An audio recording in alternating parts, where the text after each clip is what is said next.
NDSU preview edition yesterday with Zach Willis. So if you haven't checked that episode out, we encourage you to go check that out on our YouTube or wherever you get your podcasts. Grant, Ethan, and I are back today here as we start. We do the last of the Power 4 conferences. We round out. We save the best for last. The Big Ten and the AFC and NFC North. So we're going to be doing our buy stock, our sell stock, and then going through our predictions for the AFC and NFC North. And then next week's game week in college football. Actually, it's game week this week in week 0 as Kansas State and Iowa State play. But everything else is starting to take off next week here. So we'll do our playoffs for both the college and the NFL. Playoffs? Yeah, playoffs. We'll talk about playoffs. You know, we can win a game. Dylan, you mentioned Kansas State, Iowa State. Do those teams play a normal game? Because wasn't last year, Ethan, was that the Blizzard game? Yes. That might have been a couple years ago. Was it a couple years ago? 2 years ago. Yeah. 2 years ago. Yeah, it was in 23. Okay, I couldn't remember, but it was like, and somehow wasn't it also a shootout, like 45-42? Iowa State won or something like that? Yeah, it was 200 rushing yards. Yeah. Yeah, they couldn't tackle him. No, and couldn't see him. In a blizzard. Good call, though. They were wearing white that day. Snowmageddon. In a blizzard. Yeah. Snowmageddon on Farmageddon. Yeah. They both should have wore white. Really made it fun. You know what? I would love to see that actually someday. Like, you know what? We need to get a college game or an NFL game where it doesn't matter. You have the Titans and Colts playing in Week 15 with both teams are eliminated from the playoffs. Yeah. And, you know, I want to see both teams wearing white. And you know what? To make it better, I want to see the Colts wear their black helmets that day too. Because then their helmets would somewhat kind of match. Sure. I am all for that. Why not? I'm all for that. And you know what? That game needs to be on Thursday Night Football on Prime Video, so we can listen to Al Michaels just bitch and moan the whole time about how awful these games are.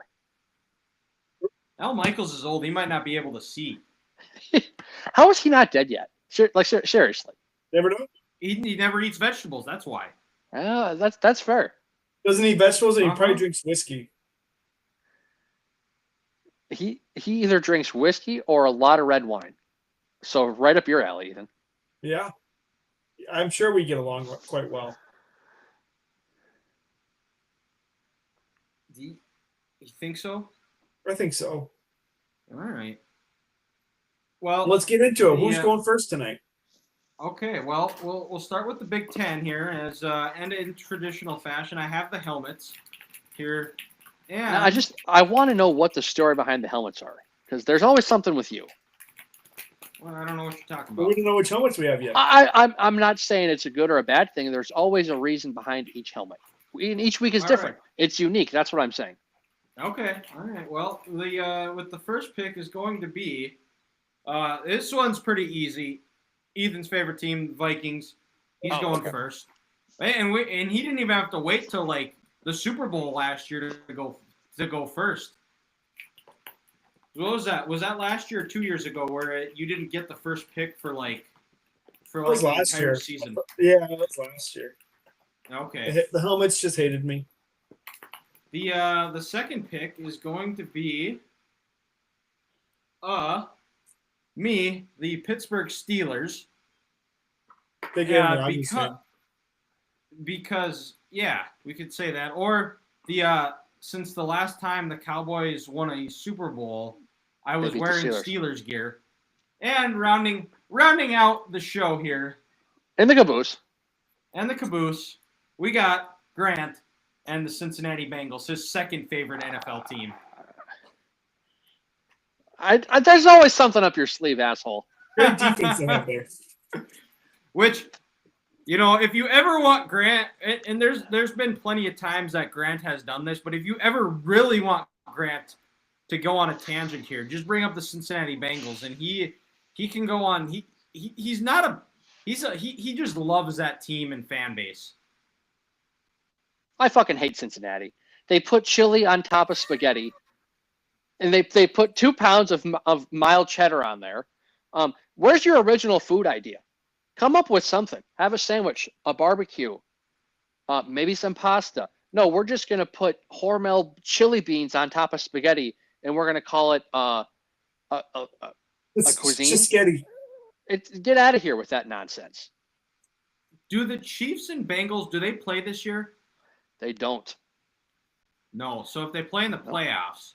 Now, Ethan, if you agree with this, Grant has to do this. That's how this is going to work. Oh, If the Bengals beat the Chiefs in the playoffs, Grant has to videotape him eating Skyline chili. Yep. All right, I'll do that. Okay. So, well, and obviously, I don't know if they have a Skyline chili in Minneapolis. I know I've actually seen a restaurant of Skyline chili down in Clearwater. But you don't have to get – you can do whatever canned chili you would like of your – actually, no. Ethan, you and I will decide which type of chili canned chili Grant has to eat. I think Hormel's too good for him. It might be. Oh, Jesus Christ.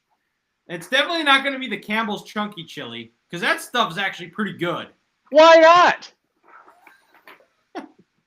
Because – we got to raise the stakes. This is in the name of content, Grant. You have to go for it here. You're not in the driver's seat. We're conducting the interview. We're controlling the narrative. That's fine. This is like Step Brothers. How about the interview? How about what we'll compromise. We'll let you pick the type of noodles you would like. All right, I can get on board with that. Okay. All right, we heard it here first. And you also never started watching Trailer Park Boys either, so I started watching Suits. You actually thought I'd watch Trailer Park Boys? That's your first mistake. I had my doubts. Good. Hold on, I got a dog yelling at me. Uh-oh. Oh, shut. But, Ethan, we'll start with you. You won the first pick here, so what team in the Big Ten are you buying their stock? Illinois. I think they're like number 20 or something to start the year, but they bring Altmaier back. Obviously, returning your QB in the Big Ten is massive. They get 2 of their top 3 running backs back, and then all 5 of their O-line are back. And when that happens with Brett Bielema, good things happen. That's how it works. On top of that, they return 3 secondary starters, and they have the best edge rusher back. Like, they have a lot of pieces returning from a really good damn team last year. Didn't they win 9 games last year too? They did. 9 or 10. It was a lot. Yeah. Altmaier's so underrated. They won. I know they were. I think they were 9-3, and did they lose their bowl game? No. No, they beat South Carolina.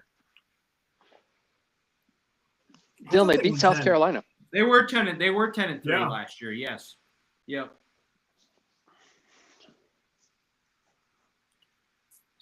So Ethan is buying the stock in Illinois here. For me, the team I am buying is going to be, and this might be a stupid pick on my part, but you know what? Why not? I'm going to go with the Iowa Hawkeyes. It doesn't matter defensively, whoever they have. Phil Parker is going to have them playing hard and fast. No matter who the opponent is, he's going to keep them in games. Their punter, that's going to be a new punter again this year, and that their punter is still going to be rock solid as well to play that field position game. Year 2 under Tim Lester as his second year as the offensive coordinator, and now I feel like they might actually have a quarterback in Mark Gronowski. Now, Gronowski last year didn't have probably the year that he wanted to have, but he was also nursing a shoulder injury. He's a physical guy. I think this is something new with Iowa too. Is they have a guy who can actually that can use his legs as a weapon, something that they never didn't have for quite some time anytime I can remember. And the one thing about Gronowski is that he is one of those type of players that on third down, he's a chain mover. Whether if you need 5, he'll get you 6. If you need 10, he finds ways to get you 11. He's one of those guys that, and if he can do that for Iowa, and at times they'll need touchdowns, but a lot of the times if they're able to move the ball consistently and get field goals early on in the game eventually and wear out that defense and keep the defense on the field, I think the style they play, that might be enough for Iowa to go and really be a contender in that middle pack of the Big Ten. Their schedule does set up pretty nicely after Iowa State. And I think it's like the last 3 or 4 road games, in that rivalry, in the Cyhawk game, the road team has won. They get both Penn State and Oregon at home. I think if they win one of those 2 games, I think they're a team that you got to keep an eye on for potentially playing in Indianapolis or, possibly a playoff spot, because if they win 2 of those 3 games between Iowa and Penn State and Oregon, I think that puts them at about 10-2. And if Gronowski is able to have that third down efficiency that he had at South Dakota State, I think Iowa is able to. And another bold prediction is that Mark Gronowski might be what gets Grant to be an Iowa fan again. It would help. Because let's be honest right now that they are unwatchable. And until I can see some improvement, I'm not going to get excited for it. That's fair? That is fair. I mean, you've been pretty consistent on it. Like I said, so the last 3 years it's been unwatchable. And I just don't want to get emotionally attached to this team where it's putrid and it's awful to watch. So we'll see, Dylan. To your point, maybe Gronowski can get a little excitement going where the juices keep coming back, and I'm like, you know what? I'll root for these assholes again. And if not, that's okay, because I'm not losing any sleep over it. All right. Well, what have you heard coming out of Iowa camp so far? Have you been following it too closely, or? I haven't followed it too closely at all, guys, because I will say this: if you don't have Twitter, I don't see the updates like this that you guys see. What was that, Ethan? I haven't followed it. Or I guess even if maybe not for Iowa, but for for the Twins or Michigan or any other sport like that, you can on Twitter you can see these beat writers and you can see these reports. Since I don't have Twitter, I kind of don't see that and don't hear those updates. And if you see anything on Facebook, it's just some spam fan account that doesn't mean shit. And of course on Instagram, everything looks good because they show the 4 best plays of the day. So I really haven't heard. So I guess we'll find out week 1 when they play Albany. But the real test, Dylan, like you said, week 2 when they go to Ames for the rivalry game. And Dylan, to answer your question, the last time a home team won that game in Iowa State, it was 2018 when the Hawkeyes won in Kinnick. That does, yeah. Well, because they didn't play in 20. Yep, in 19, in Ames. 19, I was there. That's when the Iowa State players ran into each other. Yep. On the punt. 21 was in Ames. That was like the game where they had 4 lightning delays. Yeah. I think it took 6 hours start to finish with all the delays and everything else to get that done. And for Iowa, and well, that was before Iowa's offense just went full putrid. That was where they actually correct. They were actually had moments where they were fun to watch. Yeah, and there was a couple plays and a couple throws in that game I remember Nate Stanley had where you're like, that's an NFL style throw. And then unfortunately the next drive he has one and he airmails it 10 feet over a guy's head. But there was moments that kept you in where you're like, hey, this is fun. Yeah. Well, Grant, we'll just transition into you. So what team are you buying stock in the Big Ten? So I'm going to go to my second team I had because Ethan took my first team. And let's stay in the state of Minnesota. And how about the Minnesota Golden Gophers? Oh, they were on there. I thought about it. Well, and the big thing, guys, finally, the Big Ten scheduling gods finally gave Minnesota a break. Mm-hmm. You look at this Gopher team, these Gopher teams, let's say the last 3 years, 24, 23, 22, really good teams. You're going to have a great defense, solid running game. We just need to kind of figure out this passing game. But the schedule was just murderer's row, where they couldn't. What do you do? Like, that schedule was brutal for any mid-level Big Ten team to play. This year, the Gophers finally have that break, and like I said, you're gonna have a great defense, a big, strong offensive line, and a good running game. A new quarterback situation, they'll figure that out, and maybe the second best defensive player in the Big Ten, or the second best secondary player, what's his last name, Ethan? Boy, like the fifth. Yes, he's an absolute just game breaker. And you know what? If you ask me, you should get him the ball on offense, because I feel like he's got that skill where he can kind of take a game over on both sides of the ball.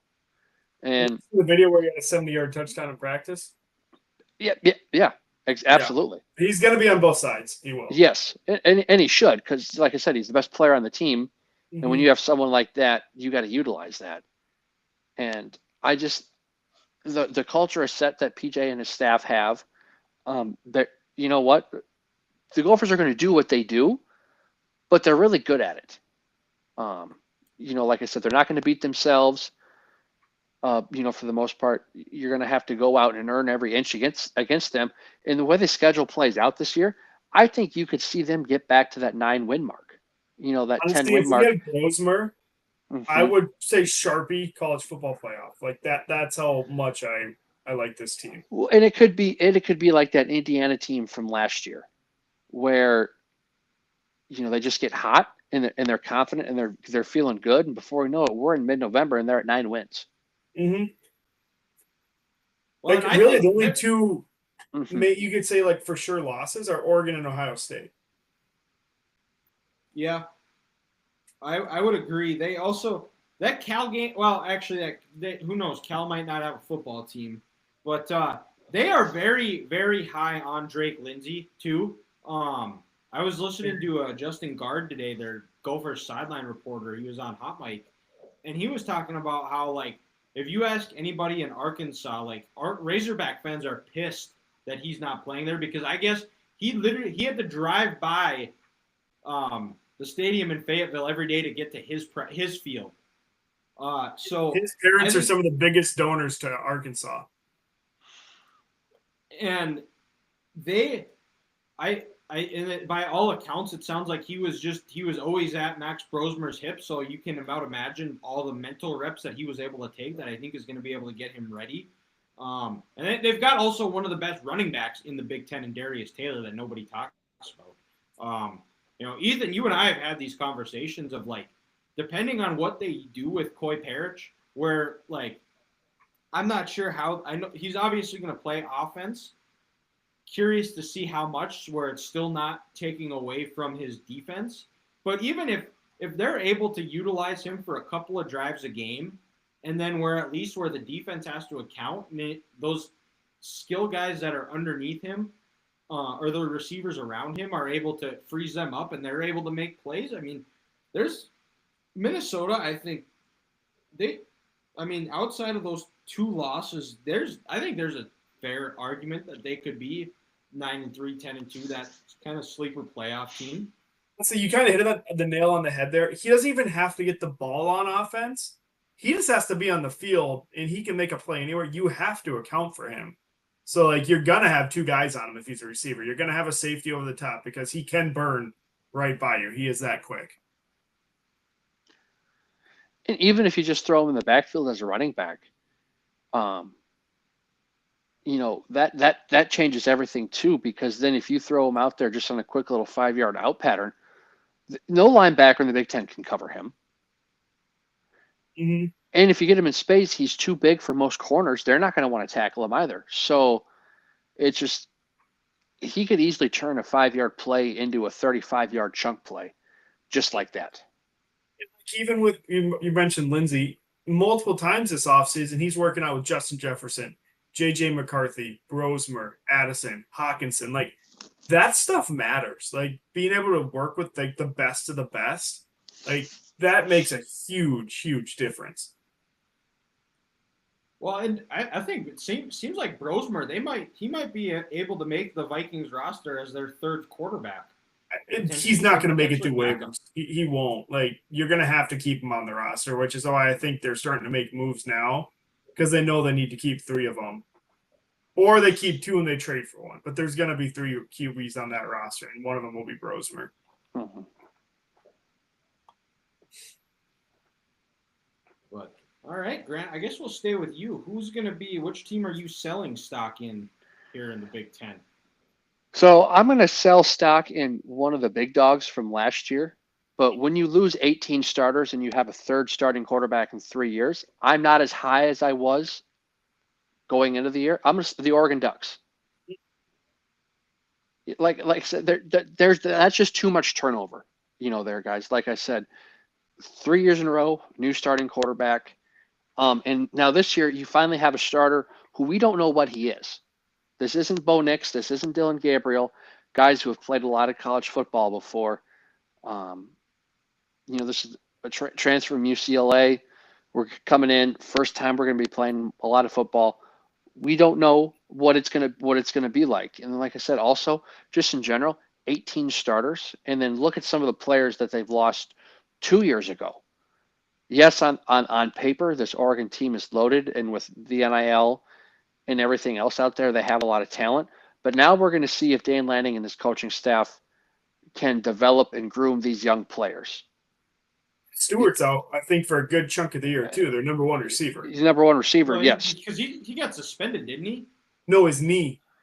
Okay, but they just had another receiver, though, that got suspended indefinitely, too. I was reading it. Oh, I don't know. I didn't see that. Mm-hmm.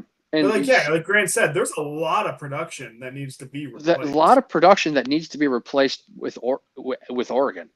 And also, guys, you know how I said last week how I don't trust Tennessee because of that ass whooping they got in the playoffs?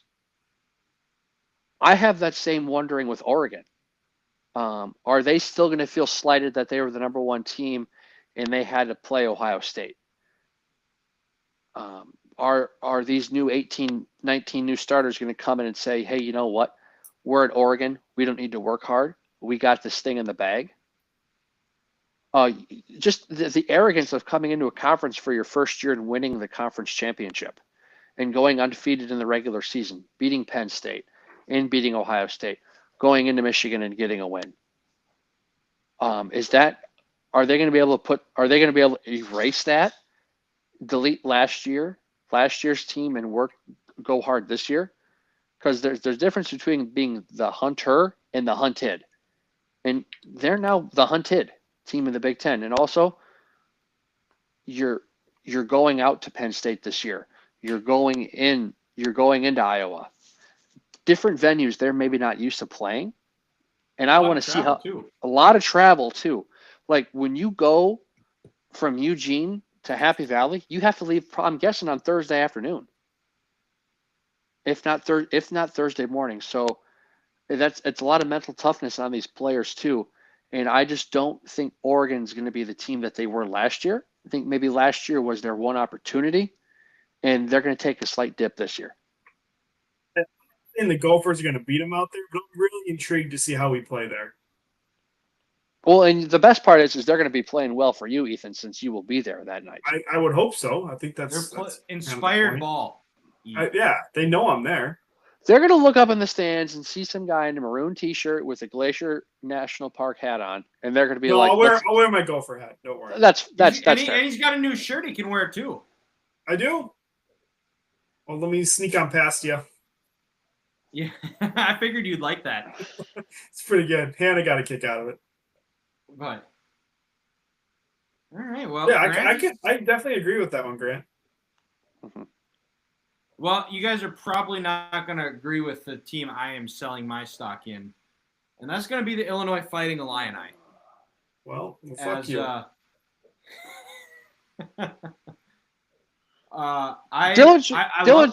Dylan's just an old Big Ten West hater. I couldn't care less about the Big Ten West. That's what I'm saying. He's out there in the Big Ten East. We won all the conference titles. We're better than you. We know it. We don't give a shit about these small little people out that way. He's just a hater. Yeah. It's British. Did you see that? Now, pinky up? Finish your take. Finish your take, now, please. I will preface this. I gotta say, I do love Brett Bielema. I love Luke Altmaier. I love the way that Luke Altmaier stood face to face with Brandon Walker and told him how shitty of his takes are. I thought of that out, but the games are not won in a podcast studio. They're won on the field, and there's a lot to like about this Illinois team. 16 starters, all 5 on the offensive line. They do have to figure out what they're doing at running back because both of their running backs have been very injury prone throughout their careers. And the other question mark is that the receiver's also a question mark. I think to me, the other part is they have to replace their entire defensive line. And they went out and got some good transfers, but we're not sure how they're going to gel, how they're going to start going into the year. And I also think a lot of this is because it's still Illinois, and maybe that's part of what my bias is because historically we don't look at Illinois as a football power. I think Bielema is potentially reaching that ceiling of what the Illinois football program is for a number of reasons. And usually kind of you see those middle of the road teams similar to what I said with South Carolina. Last year, not a lot of people had expectations. How does this team, I mean, at the end of the day, it's 18 to 22-year-old kids. How do they handle the pressure? How do they handle the expectations of having, a lot of people penciling them in as a potential playoff team? Last year, too, they were 5-1 in one-score games. Usually you kind of see that flip or, come back to the pack of those one-score games. And I think their schedule is a little bit challenging. I think going on the road against a really good Duke team in week 2 is going to be a tough game for them. And then they have to go to Indiana, which do I think they're going to be 11-1 like they were last year? No, but I still think they're going to be a solid team. I think Kurt Cignetti's a good coach. They get USC at home. They have Ohio State at home. In USC, we've seen it a lot where they start out the year coming out white hot, where that offense is rolling, and then teams start to get film on them, and they fade out. That's kind of what the Lincoln Riley staple has been since he's been a head coach. Ohio State's Ohio State, and then that game out at Washington, traveling halfway across the country. I think Washington's going to be a really good team too. They were a team too that I would be if we had more time. That would be a team that. If we went through the Big Ten, that would be a team I would be buying their stock. And I think if they can weather that storm, I think they really, because that middle of the schedule is, if they lose to Duke, I think it really kind of tightens up that margin for error with their schedule. And I think to get I don't know if they can get out of the Big Ten without 3 or 4 blemishes, especially if they lose to Duke, because once they get that loss, how do they react? Are they going to be playing a lot tighter knowing there's no margin for error?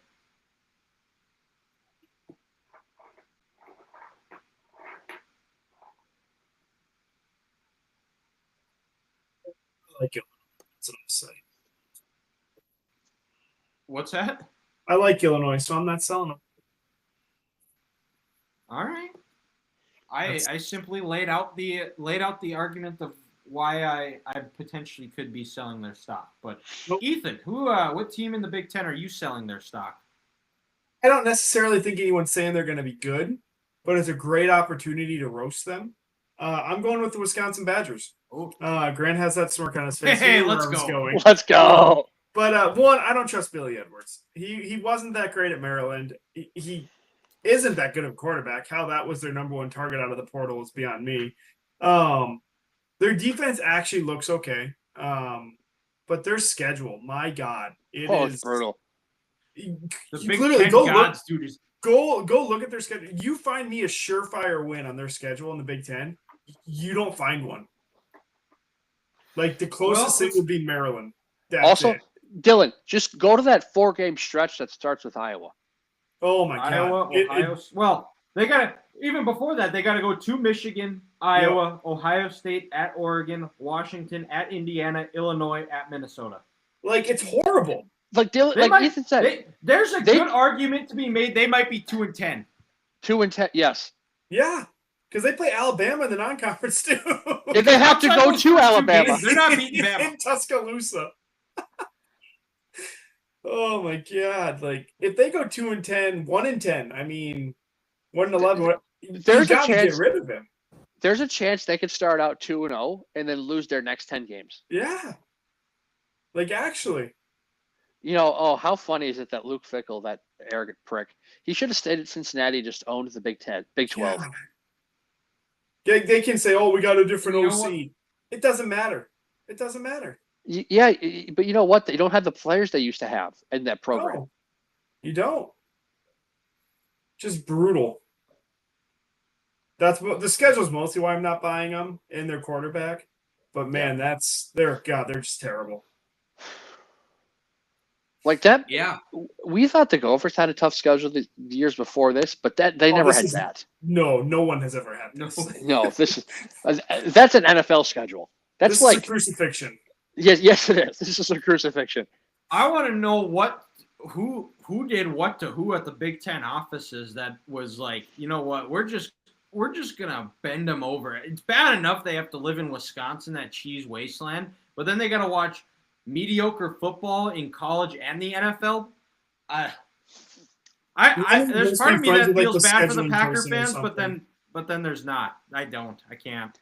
Why would you feel bad for Packer fans when they all own the team anyway? So they're better than us. True. They could fire the coach if they really cared.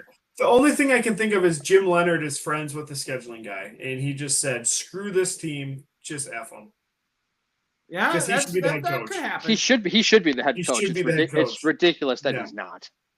Yeah, they went for the flash. Gary Ray was a cool name, though. It's done. Like, I'll say it. Put the fork in Fickle.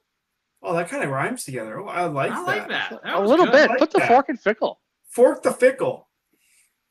There you go. Oh, God, he's gonna look good next year as a consultant for Ohio State once he loses his job. Oh, it's fantastic. Fork the Fickle. Fickle. Let's get on to predictions here for the Big Ten championship. Who do you guys have in your Big Ten championship? Ethan, funny, neither of my teams have been even talked about tonight. Penn State, Ohio State. All right, and who do you got winning? Give me Penn State. I think they probably have the best roster in college football. I think this is the year Franklin gets his win. They'll play in the regular season. Whoever loses in the regular season wins in the postseason or in the Big Ten championship. Grant, who do you have in the Big Ten championship? Just like Ethan, I have Ohio State and Penn State, which pains me to say because I hate both schools. But just because I think I trust Ryan Day a little more, I'll take Ohio State getting their first Big Ten conference championship since before COVID. Since before COVID, it's the 2019 regular season. I think the Bucs are going to win the Big Ten this year. Okay. All right. My Big Ten is a matchup is Penn State and a team that Grant sold stock on. That's going to be the Oregon Ducks. And this is more so a pick just because I trust Dan Lanning. I think he's established himself as a really good regular season coach and needs to figure out how to do it in the postseason. But I have Penn State winning it. I think this is the year Franklin puts it together. I think they've got, we've seen this the last couple of years, teams with a lot of veteran experience that's played a lot of football, a lot of teams that's played a lot of football together. We've seen them win, whether you look at Michigan and then you look at Ohio State. The last 2 years, the guys that come back to go and win the national title, I think Penn State wins the Big Ten. James Franklin's second this year, or second in his career. So we'll stay with me, I guess. We'll go with the AFC North here, and we'll start. I'll start in the one going for the third straight division title. I'm going to go with the Baltimore Ravens. They've established themselves as they are the kings of the AFC North. They've kind of turned that corner of that, established themselves as that they are that really good regular season team. Lamar's done a good job of becoming a better passer each year. Last year he had a career year, 4,100 yards, 41 touchdowns. And he just continues to look more comfortable. Him and Todd Monken both look more comfortable with each other. It's going to be their third year together. And I think we've seen the receivers also step up as well between Bateman and Zay Flowers. And then they went out and got DeAndre Hopkins, which gives them another red zone threat, a guy that can go up and get the ball. I think some of Hopkins' best years are behind him, but I think in spots, have him go up and catch a ball in the end zone, I think he's still able to do that. And they still got Derrick Henry, one of the best running backs in the NFL. Defensively, I think secondary is a bit of a question. They went out and they got Malachi Starks from Georgia, and then they I think Nate Wiggins, the guy at Clemson they drafted the year before, I think you're going to see him take another step in year two. That's one of the things about the Ravens is they're really good at developing guys from year to year, just getting them better. And then they went out and also added Chidobe Awuzie, who's made a solid career out of being a slot nickel guy for them. The cause for concern for me would be the start of this year, and if hopefully they don't put themselves too far behind the 8 ball, where they got to battle through before the schedule opens up at the middle of the year. But I still think they're going to find a way to win a good chunk of those games, and I think they're going to be challenging for the 1 seed in the AFC East. In the 2 spot, I have no idea. I mean, I go back and forth between the Bengals and the Steelers. I have the Bengals at 2 just because I trust Joe Burrow more than I trust Aaron Rodgers, but I don't feel great about it. I don't know if I trust them to be a playoff team, but it was just announced Cordell Volson's going to be out for the year with a shoulder injury. Orlando Brown, looks to bounce back. He isn't healthy. And then defensively, I mean, they're still giving up like 30 points a game in the preseason, even under Al Golden. They got rid of Lou Anarumo. They went out and drafted Shamar Stewart, signed TJ Slayton. And then the Trey Hendrickson contract, at some point it's going to get worked out. I don't think he's going to be traded. Trey Hendrickson, I'll slap the table. He's going to be playing week 1 because they all show up at some point. They always do. Le'Veon Bell is kind of that poster child of not working out, of sitting out a year and it not working out. I think that scares guys. But if the defense Al Golden is able to figure out the defense and get them to limit them to about 20 points a game, I think the Bengals can find themselves back to the top of the AFC. And then in the 3 spot, I got the Steelers signed Aaron Rodgers, traded for DK. I don't know how I feel about that running back room. I think the offensive line is going to be it's gotten better the last couple of years each year. They went out and got Caleb Johnson from Iowa. I don't think he's going to play much. Mean, they've only averaged. He's really? Third string right now. He's getting snaps behind Warren and Kenneth Gainwell. He can't pass protect. I did not know that. That's what the word is. Oh. Well, and they're going to be throwing the ball a lot between the 3 tight ends they have, and then DK, and Jonnu Smith, and I think defensively it's a Mike Tomlin team, so defensively they're going to be fine. But the last couple of years they've led the league in forced turnovers, and at some point I think they're going to come back down to earth. But if I have to make a bold prediction about the Steelers, I think Tomlin has another winning season, but they probably missed the playoffs. And then in the 4 spot, anytime the backup quarterback is the main conversation about about your team, it's not going to be a good year for you. Joe Flacco, he had that good run in Cleveland a couple of years ago. I don't think but last year you looked at him, he didn't look great. He's that kind of is an outlier if you look at some of his games. In his last like 30 starts, he's like 9-20 or 9-21 or something. So he had that nice flash in the pan, but outside of that, he hasn't been great. And I think defensively, they're salty with Myles Garrett, and they went and drafted Mason Graham, but they're just a disaster. And at this point, I actually hope Kevin Stefanski gets fired because Cleveland doesn't deserve him. Actually, Cleveland ownership doesn't deserve him because they have no idea what they're doing because the owner feels like he's also a GM, and that's usually not a good sign. But I have the Browns rounding out the AFC North. Also potentially a number 1 pick candidate. Up next. Is it my turn? I don't know. Yes. Wait, I don't know how I did that because I was in the middle. Screwed it up. It was supposed to be Grant. It should have been me. Maybe I screwed it up. We'll go with you. Well, that's Ethan fine. Can come back to back. There you Sure. go. So again, just like Dylan, we're going to start at the top. It's the Baltimore Ravens, and I don't want to say it's not close, but I don't think it's necessarily close, guys. You have the most dynamic quarterback in the division. I don't know about best. Most dynamic, best head coach, best GM, and probably best owner. Boom, it's simple. And Dylan, you mentioned that offense with Zay Flowers, Rashad Bateman. Get going. Let's not forget about the tight end room. Mark Andrews last year was coming back off that broken ankle.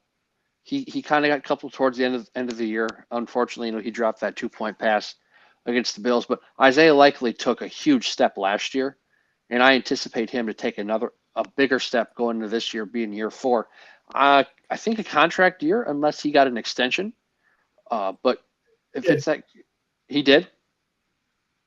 So, there you go. But yeah, I really like Isaiah Likely. And Derrick Henry, he's not 31 years old. I'm convinced that man does not age.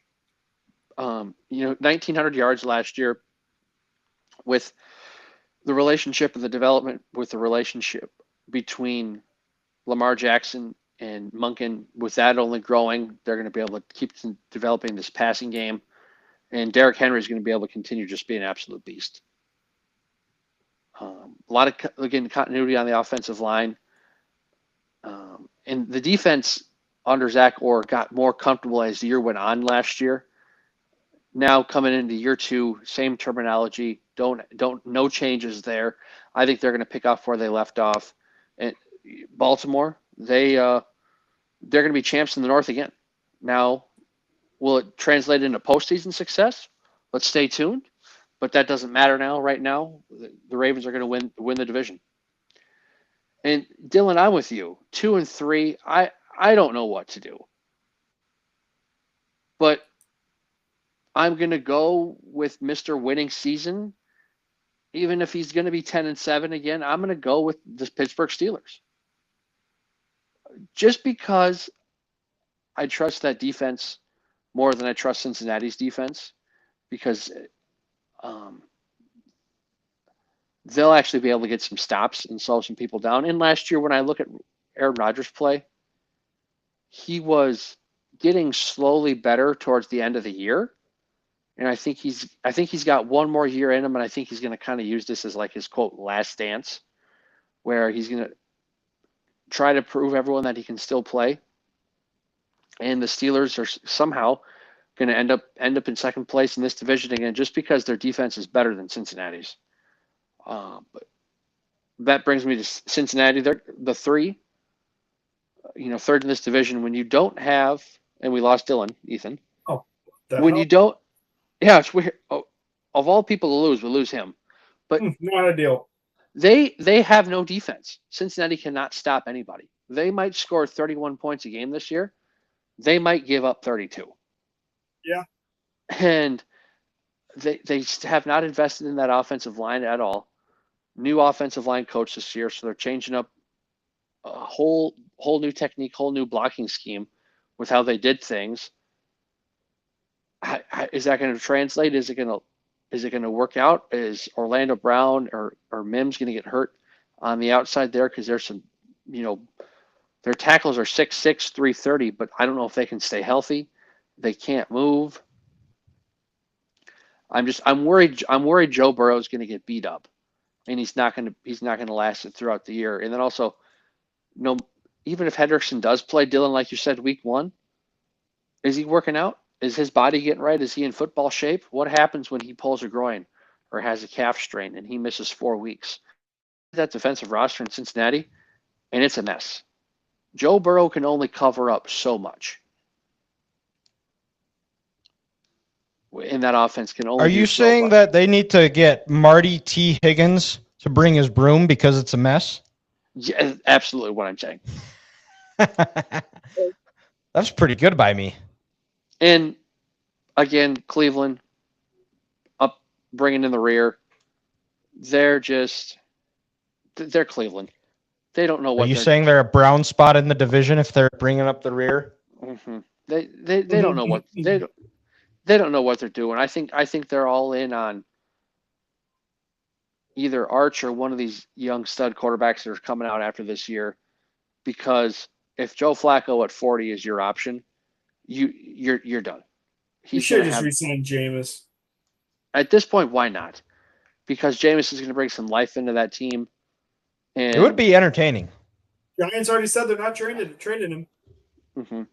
And it kind of feels like they're just, like you said, Dylan, just wasting away a year. And Stefanski's got to get out of there because Jimmy Haslam is running this team into the ground.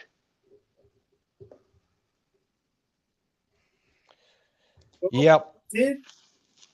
I did have the Bengals second, but yeah, I think Grant kind of flipped me on that. So I have the Ravens first. I think they're the clear favorite in this division. I'm going to go Steelers second, but I love the Bengals offense, but my God, that might be the worst defense I've seen in the past 10 years. So bad. And then the Browns last. I can't really add anything to what you guys said. We all pretty much said it. I don't trust Rodgers per se, but their defense should be solid. They'll get them short fields. And then Rodgers maybe will take advantage of it. But the only playoff team I see is the Ravens. Yeah.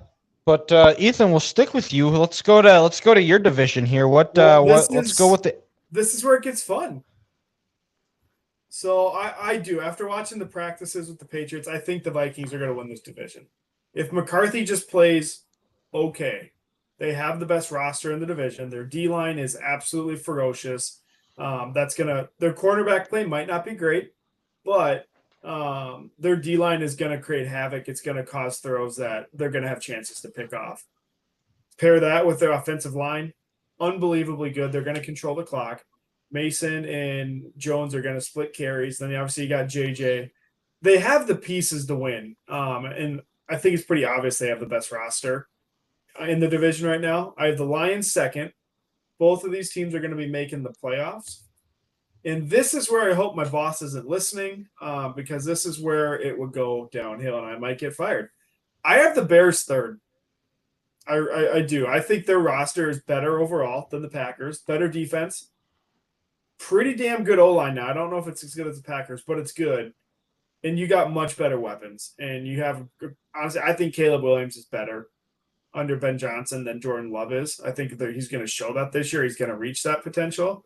Even in that second preseason game, he was unbelievable on that drive. It didn't matter who he was throwing to. He was just whipping that thing across the field. And that's what he's been doing for the better part of a week and a half after Ben Johnson just loaded his plate.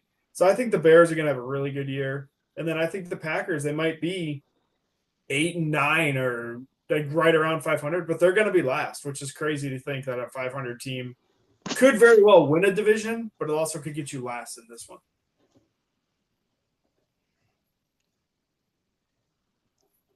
It's a shame. It's just a shame. So clearly tonight is just hating hour for Ethan on the state of Wisconsin, and I'm here for it. You don't give me the chances for it, so I'm going to take it. He's going to double down, and we're in that. And you know what? God damn it, we're here for it. Yep. If I care. So that means I'm up now, right? Yes, you're the middleman tonight. Yes. Okay. Yes, I'm the cream in the middle. The white cream in the middle of the Oreo. Yeah, of the Golden Graham Oreo.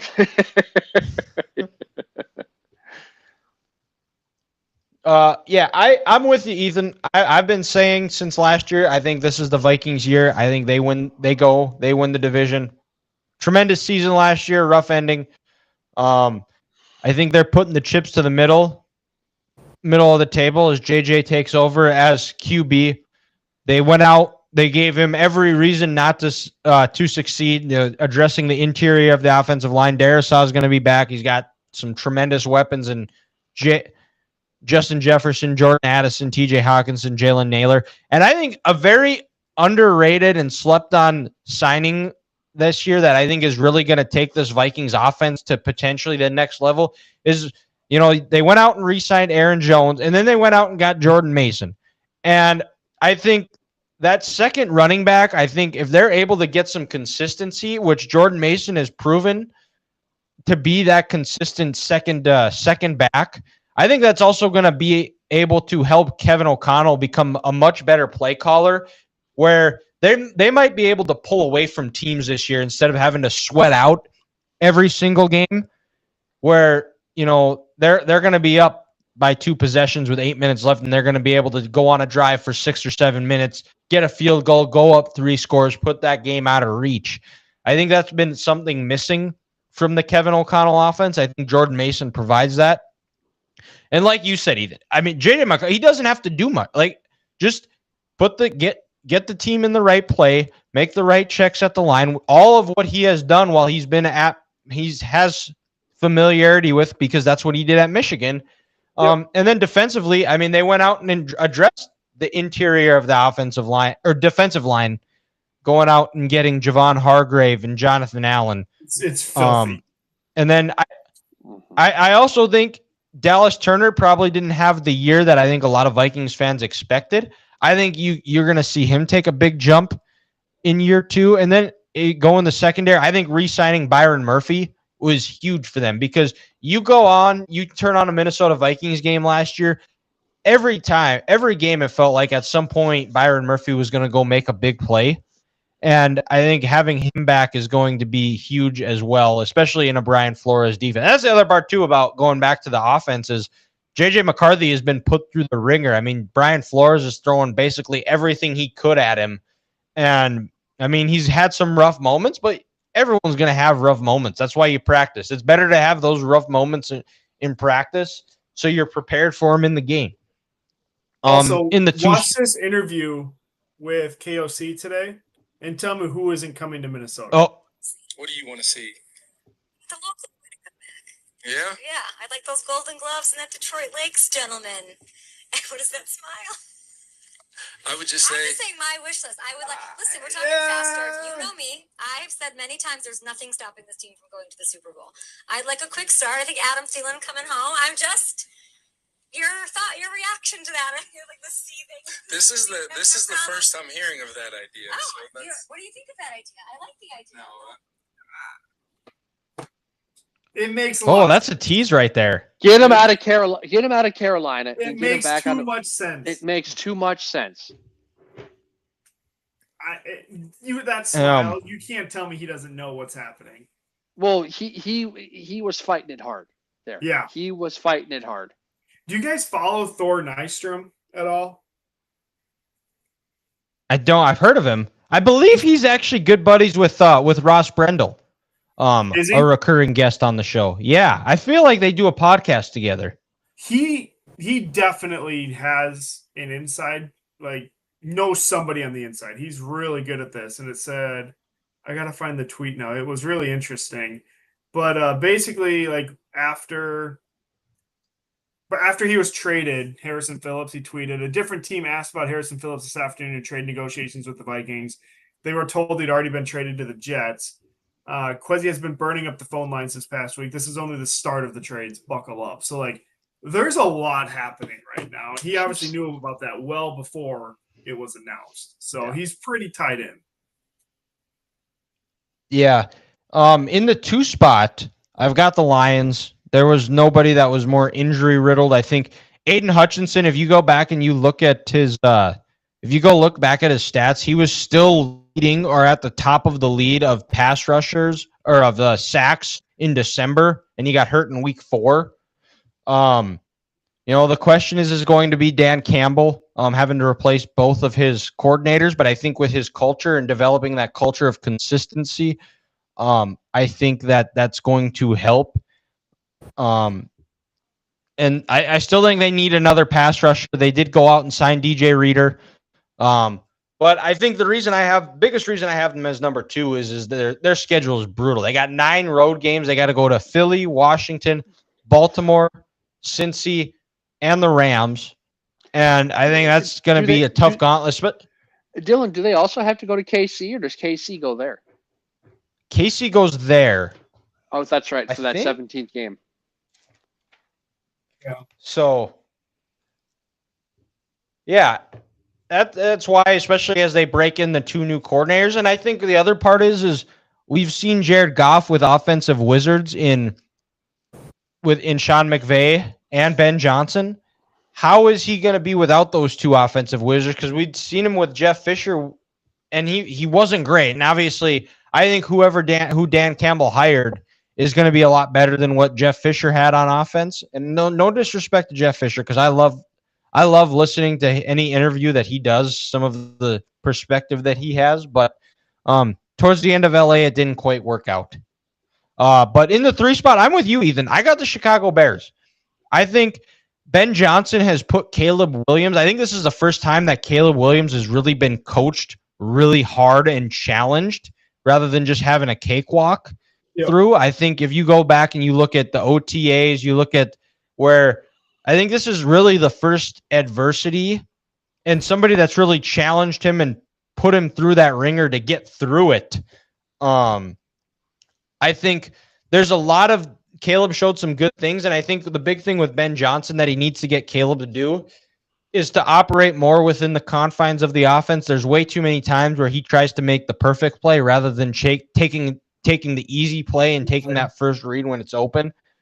I think the other part is I think last year, if you look at the Thanksgiving game against the Bears, just how slow his operation was, where it was always rushing to they were always slow getting in and out of the huddle, and then they didn't have time to make the checks at the line, and they were either burning timeouts or taking delay of games. I think Ben Johnson's going to fix that. I still think there's going to be some growing pains, but I think you're going to see a big jump. Caleb take a big jump in year 2.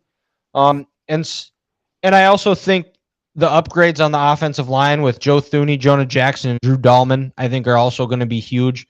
And then trying to have more of a run game with DeAndre Swift. Because we've said this the last few years is when DeAndre Swift gets the ball, that's when offenses take that next level. I mean, you look at him when he was in Philly before they signed Saquon, or even when he was in Detroit too. He was really good, but I also realized that Matt Patricia was the head coach and didn't want to give him the ball. And then in rounding out is similar to you as the Packers, because at some point their years of quarterback bliss is going to run out. Jordan Love didn't look great at the end of the year. I don't get the hype with this team. I think defensively they're still inconsistent a lot. And a lot of teams are circling them to go to the Super Bowl or win the NFC North and win the NFC conference in general. I don't see that, especially because Matt LaFleur is also the head coach and he kind of craps in his helmet in playoff games. But this Packers team, except for the game in Dallas, we don't got to bring that up. We've discussed. It's already rough being a Cowboys fan. You don't got to throw salt in the wound here. Sorry. But I have the Packers rounding out the NFC North. So Grant, take us home here. What does your NFC North look like? I'm still going back and forth on who's going to win the damn thing. But you guys helped convince me change my mind. Hey, let's go. I'm going with the Minnesota Vikings. Go. At 4 p.m. today, I had my argument lined up for the Lions. And then I was sat back and I listened to everything you guys had to say, and I'm going with the Vikings. Like we said, best roster in the division, best situation for a quarterback to be in, and people they don't want to talk about. The one addition no one's talking about enough is Ryan Kelly. How big it's going to be for him to come in to help JJ get comfortable. Where JJ, he doesn't have to come in right away, and he doesn't have to call protections in the passing game. He maybe doesn't have to get everything set up in the running game. When you have a veteran like Ryan Kelly in there who can come in and settle everything down, that's just so big. And then also, you bring in Will Fries, his buddy.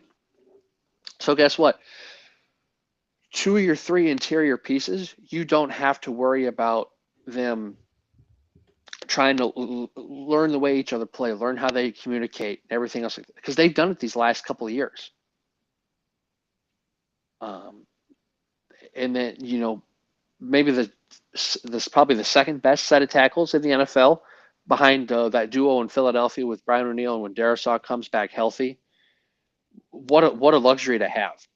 And then also and then I expect Hawkinson to come back this year, one full off season after the ACL and the MCL, to really take his game to new levels. And then, Ethan, like you said, we were there, we saw it. This front seven is going to be nasty. They're big. Redmond is one. Watch him, 61. 61. He about killed a Patriots running back. And you know what? You trade Harrison Phillips because you have a younger guy like Redmond, Ethan, who's not going to cost you as much. Exactly. And you with Hargrave, who was playing really well last year with San Francisco before he tore his tricep. Yeah. And then He's the been year fantastic at camp too.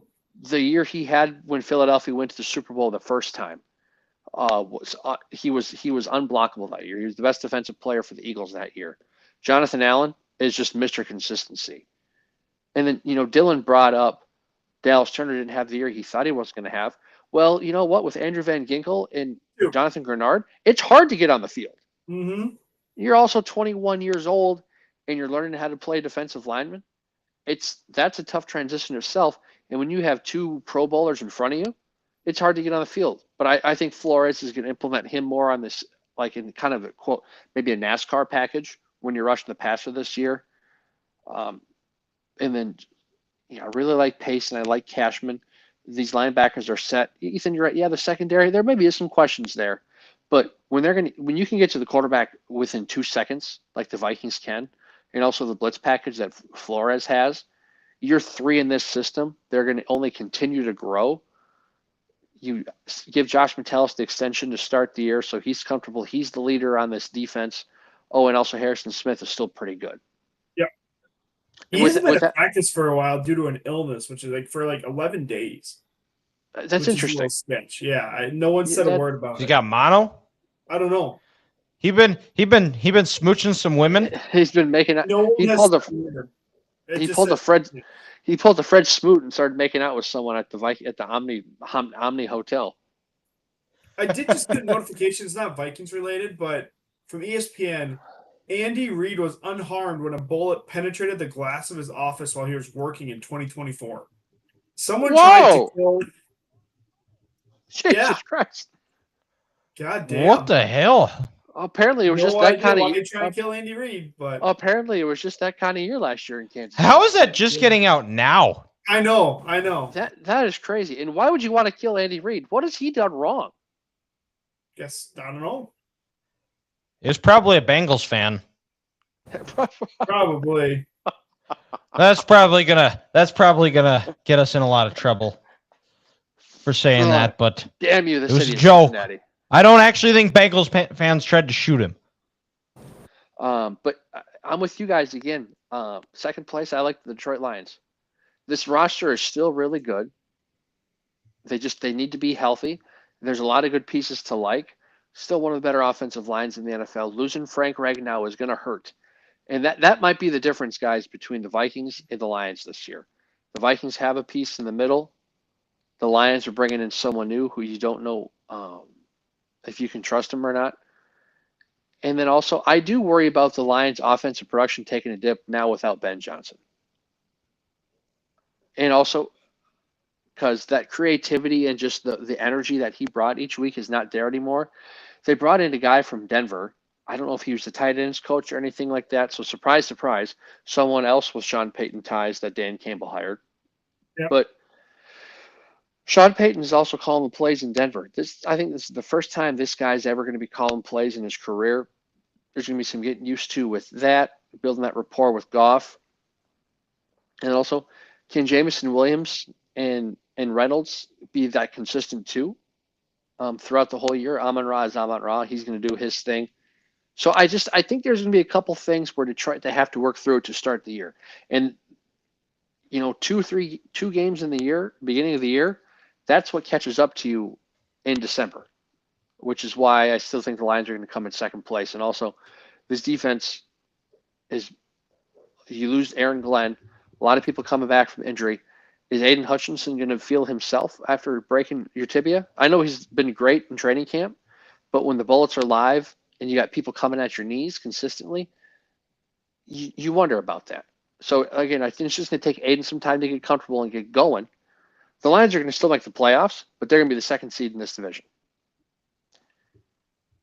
And, boys, it's kind of scary, but we all agree here with the Chicago Bears being in third place. Yeah. Ben Johnson, he's going to bring life into that team. Like I said, really, really good skilled positions. You draft Loveland in the first round. You have Cole Kmet, DJ Moore, Roma Dunze. You also draft Luther Burden in the second round. DeAndre Swift. A lot of good young core pieces for Ben Johnson, this offense to have. But again, it's going to take a while to be comfortable and learn and get back to where you need to be. I like the additions on the offensive line. The two tackle spots are still concerned me a little bit. And if they can get some pressure, teams can get pressure off the edge. Is Caleb going to try to run around and make plays happen? For a while, yes, and it's going to haunt them. But the one thing on the Bears on the defensive side of the ball, I like the Dennis Allen hiring because he's not a head coach, but he's a damn good defensive coordinator. Is someone else besides Montez Sweat going to step up and get some pressure from the defensive end position? Is it going to be the second-year player from Kansas? Was it Austin Booker, who was on Hard Knocks? Yeah. Last year. Who's going to be that other guy? You also signed Grady Jarrett in the offseason from Atlanta. I think he's going to be energized playing for a winning team finally that he believes. And also with Montez Sweat on the outside, someone to take some pressure off of him. But where else are they going to get pressure on the other team's quarterback in this division? Because if you guys haven't noticed, there's some pretty good quarterbacks in this division. And Honestly, if you can't get after smart, them, they go get you up. Oh yeah, because now's the time to pay them. Yeah. Before you have to pay Caleb Williams. Yep. I'm curious, who would, if they were hypothetically to trade for Trey Hendrickson, what defensive player would they be willing to give up if you're the Bears? Give up Brisker. I know he's like a stud safety, but I'd take for what's his nuts over Brisker every day of the week. I'd take Hendrickson over Brisker any day of the week, too. Yeah. If I'm Cincinnati, though, and if I'm trading Hendrickson, I want for sure get another safety in Cincinnati is not going to do anything when teams can have 5 seconds to throw the ball. Mm-hmm. But they have no leverage. Their leverage is done. It's gone. Like they were offered a second-round pick for him and they turned it down. Like, no offense, that might be all you get. Well, yeah. Now you're lucky to get a second-round pick now. Yeah. But again, with the Packers, just because they're from Wisconsin and that place as a whole, coming up in the rear. I just, guys, I don't get the Matt LaFleur thing. They never start out hot. They're always 1-3, 2-4. Oh, can they get this thing figured out? That just tells me he runs a bad training camp, and his players and coaches aren't ready for the start of the season. And I don't know if Josh Jacobs, 2 of the last 3 years, that man's had been just a workhorse between Las Vegas, and now Green Bay. His body, I think, is going to slowly catch up to him. So you take Jacobs away. Green Bay doesn't have a consistent passing game, consistent pass catcher, if you ask me. Unfortunately, Christian Watson can't stay healthy. Romeo Doubs has the concussion issues. Matthew Golden was the second best receiver on his Texas team last year. And he's your first round pick. You signed McCole Hardman in the offseason. Love McCole in Kansas City, but he's a red zone kind of gadget guy. And then also on this defense is just kind of old and slow. Yeah. With Green Bay. And they don't have, just like the Bears, besides Rashawn Gary, they really don't have anyone who can get after the quarterback.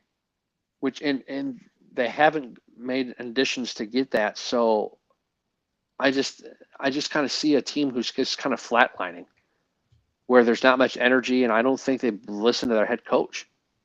And someone has to finish in last place in this division, and it's going to be Green Bay. But Grant, did you see Matt LaFleur's haircut though? How perfect it is. Does he go to Great Clips? He definitely does not go to Great Clips for that haircut. No. Which I don't want. That's where I want my head coach to go, because he doesn't have time to get it all fancy. Half the time he's going to be wearing a hat anyways. Just like McDaniel in Miami, making it all about themselves. They don't know how to preach toughness. There's no accountability, and they think they're better than what they are. You know, that's the sad part is I wish Michael Lombardi was still doing the GM shuffle, where you could hear him talk about all the texts he gets from Big Daddy Vince, just the rant, and if they're going to be as bad as we think they're going to be, just the all-time rants or texts that he would be sending to Mike every week. Mm-hmm. But, well, our prediction's sure to go wrong, so it's probably going to be Packers, Bears, Lions, Vikings. That's probably how the division is going to go, because the three guys talking about jinx may or may not be real. But before we wrap up the show, we're going to round it up, end it with curveball of the week here. So for me, I got it this week, and I want to hear about a time where you guys had just a smooth comeback to somebody, where it was